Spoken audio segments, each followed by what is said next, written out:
A ideia era esse jogo ficar sem pós-jogo, né? Quem acompanhou a transmissão lá comigo de Palmeiras 4, Fluminense 2, viu que eu terminei o jogo muito mal, né? Não queria falar do jogo, talvez nem tivesse condições e acabar falando coisas que eu não gostaria. Mas eu preciso falar, cara. Preciso falar. Já passaram algumas horas do jogo. Eu tô aqui em Rio Claro, no estádio do Velo Clube, porque eu vou acompanhar. Vai começar aqui daqui a pouco pra mim Ferroviária e Bragantino. Porque eu vim pra cá na esperança, né? De precisar secar o Bragantino. Até que tô no setor da torcida do Bragantino, mas a ideia era secar o Bragantino, né? Pra ser um resultado bom pro Fluminense, nem precisa mais, o Fluminense já tá eliminado. Mas eu preciso falar um pouco desse jogo, cara.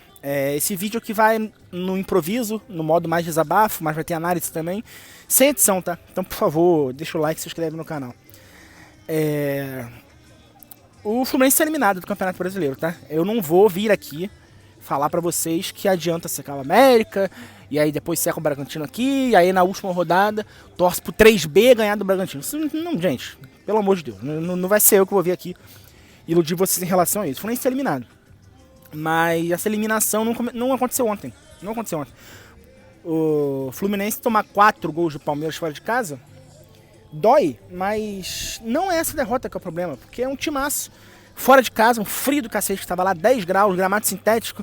Não foi ontem o problema, mas ontem a gente viu várias coisas repetidas. Coisas que levaram o Fluminense a estar eliminado. Vou falar de algumas delas aqui, tá? E eu vou tentar não individualizar muito em algumas jogadoras, só em alguns exemplos que eu vou falar de entrevistas, mas não exatamente das jogadoras.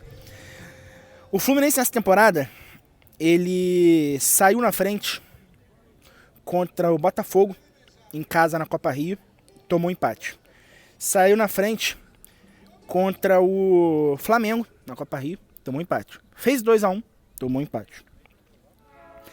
No Brasileirão, o Fluminense estava conseguindo um empate contra o líder Cruzeiro, resultado que vários times gostariam muito nessa Série A1.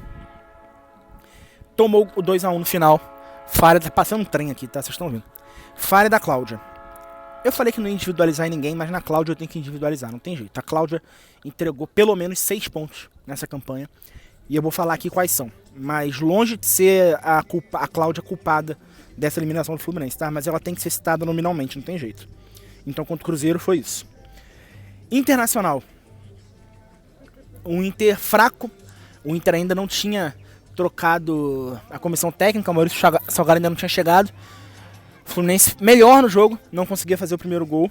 No final teve a Claudinha expulsa, acabou segurando o resultado, o empate, para não ter um prejuízo maior. Mas, enfim. Corinthians. O Fluminense ganhando do Corinthians, outro resultado que muitos times adorariam. Toma um empate. Esse empate contra o Corinthians nem é tão problemático, mas eu estou só traçando o padrão aqui, tá? Ferroviária, o Fluminense ganhando o jogo. Toma o empate também logo depois. E aí, mais uma vez, os episódios em que a Cláudia aparece contra o Bragantino fora de casa.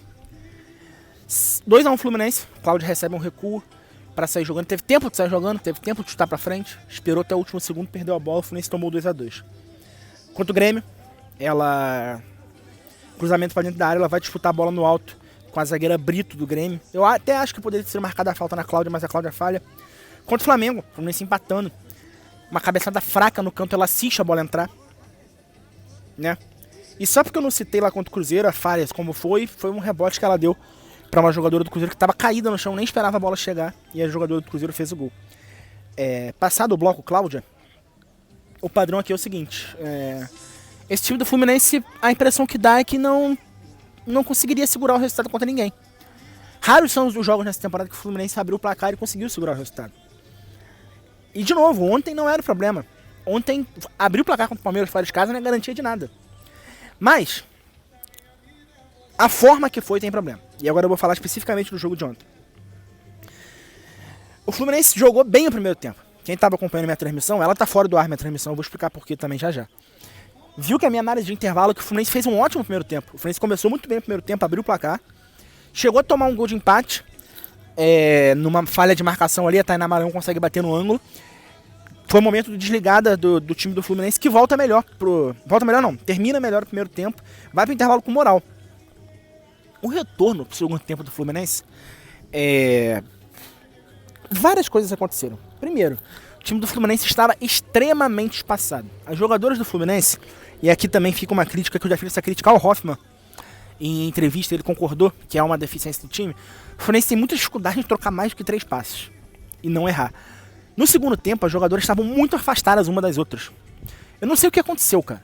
Não sei o que aconteceu, se foi alguma mudança de estratégia, se a bola começou a queimar no pé delas, mas uma jogadora do Fluminense pegava a bola e tinha pouquíssimas opções para tocar. E aí o Palmeiras foi abrindo. 2, 3, 4.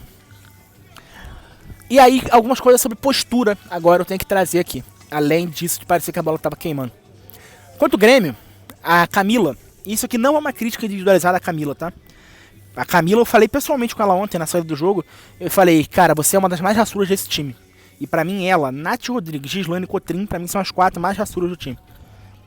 Mas ela foi infeliz contra o Grêmio, foi até o microfone do Sport TV depois do jogo. E de novo, não é uma crítica a ela, porque provavelmente é uma interpretação coletiva isso. Dizendo que o objetivo principal da temporada tinha sido concluído. A temporada não, do campeonato. Ela não disse qual. E por um tempo eu me recusei a acreditar, mas ela estava dizendo que o objetivo principal era fugir do rebaixamento. Uma competição com 16 times, em que só 2 são rebaixadas. Ela vai pro microfone depois que o Fluminense toma um empate. Mais uma vez vencendo o jogo e não sabendo administrar a vantagem. Uma jogadora nossa. Vou falar jogadora nossa porque eu não quero individualizar na Camila. Vai no microfone e fala que o objetivo principal estava concluído. Ontem, o Fluminense tomando 4 caroços do Palmeiras. Tinha jogadora do Fluminense que no intervalo de 5 minutos tentou dar 2 chapéus no meio de campo.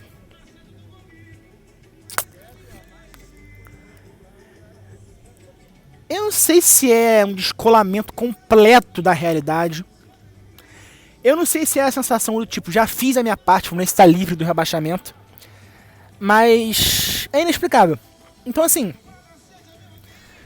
além do Fluminense não ter chance na última rodada, de novo, se tiver chance matemática e falarem pra você acreditar, tão te enganando, tá? O Bragantino, que vai jogar aqui agora, pega o 3B, vai vencer, vai a 19 pontos, o Fluminense já não alcança 19 pontos.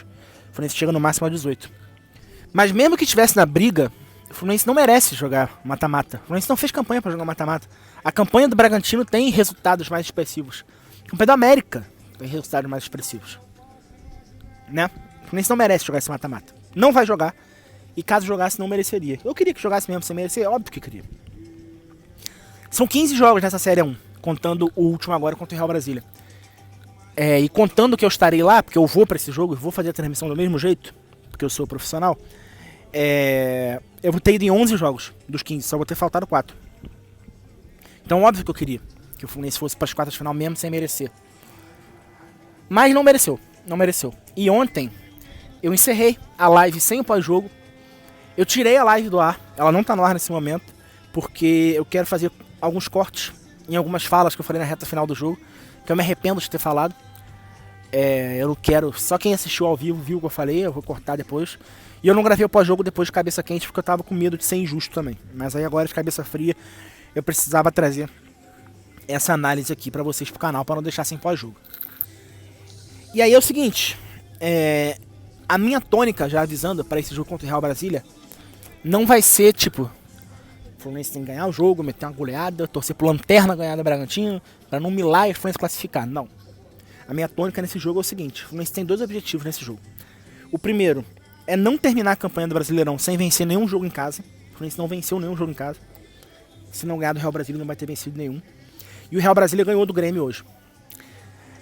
Se o Real Brasília ganhar do Fluminense em Bangu, o Fluminense pode terminar o Brasileirão em 13º. 13º até o regulamento do ano passado estaria rebaixado. Se a CBF espera mais um aninho para mudar o regulamento, o Fluminense perdendo pro Real Brasília quarta estaria de volta à Série 2. Não tem como dizer que esse time mereceu jogar mata-mata. É isso, a gente continua, tá? Terça-feira eu vou estar fazendo o pré-jogo dessa partida. Na verdade, segunda eu acho, porque terça-feira tem Fluminense e Borussia, né? Eu tenho que trabalhar na jornada. Quarta eu estarei lá fazendo a transmissão, normalmente. Só que, muito claro de qual é a missão do Fluminense. Que é não aumentar a vergonha. É não ficar na posição que até um ano atrás era rebaixado. Porque se o objetivo, primeiro, era não ser rebaixado, Caso o Fluminense termine em 13º, esse objetivo, esse mérito, não foi só do Fluminense não, vai ter sido da CBF também, que não adiou em mais um ano a mudança de regulamento, porque se adiasse, o Fluminense voltaria para a Série A2 em 2026, tá? Depois do Real Brasileiro vai ter o sorteio da Copa do Brasil. O jogo da Copa do Brasil vai acontecer em agosto. O Fluminense está no pote 1, né? Podemos dizer assim. No pote 2 tem equipes bem mais fracas. E no meio delas Vasco e Botafogo.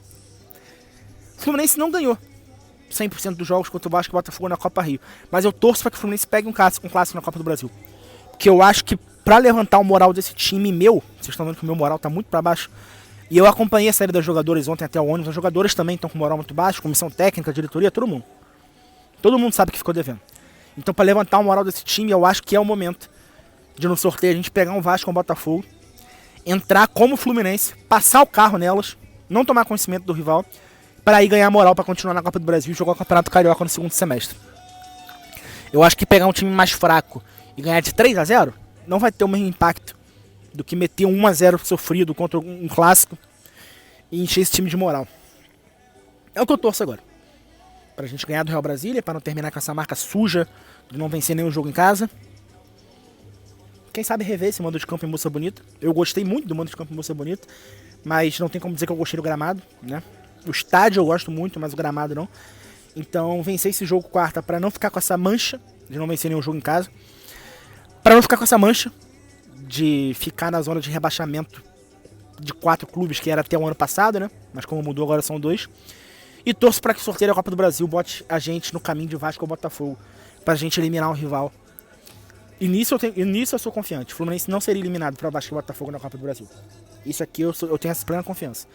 E encher o moral desse time de novo, pro segundo semestre, pro Carioca, que vai ser mexido. A gente sabe que futebol feminino no meio do ano tem janela, jogadoras saem, jogadoras chegam.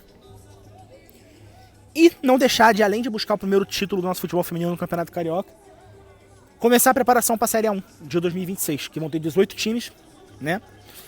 Vão ser 18 times de novo com 2 rebaixadas. E aí, para mim esse ano já não tinha desculpa, mas ano que vem 18 clubes com 2 rebaixadas ainda. Se não classificar e o papinho for de que o objetivo era não cair, aí o pós-jogo de ontem que eu não quis fazer porque eu tava de cabeça quente, seria merecido. Seria merecido. Enfim, apesar de tudo, tamo junto, pá. Apesar de tudo, tamo junto. Eu tô falando isso com vocês e com elas, que estiverem me vendo também, tá? Não segui vocês em 11 dos 15 jogos à toa. A crítica faz parte, tá? A crítica faz parte. Eu tentei não individualizar em ninguém. Nem citei o nome da jogadora que deu os 2 chapéus, porque foi uma jogadora importante durante o campeonato. A entrevista da Camila, eu citei o nome dela porque foi ela que falou, mas como eu disse, eu não acho que é uma opinião dela, eu acho que é uma opinião coletiva. E a Cláudia, essa sim, desculpa Cláudia, desculpa pai da Cláudia, que apareceu aqui em outra live me xingando de vagabundo, de filho daquilo, né? Peço desculpa pra ele também que individualizei, mas ela falou em 4 jogos, então ela precisava ser individualizada, tá? Quarta-feira a gente vai estar junto lá e quinta-feira também Xerém pro jogo do Brasileirão Sub-20. Um beijo, um abraço a todos e valeu.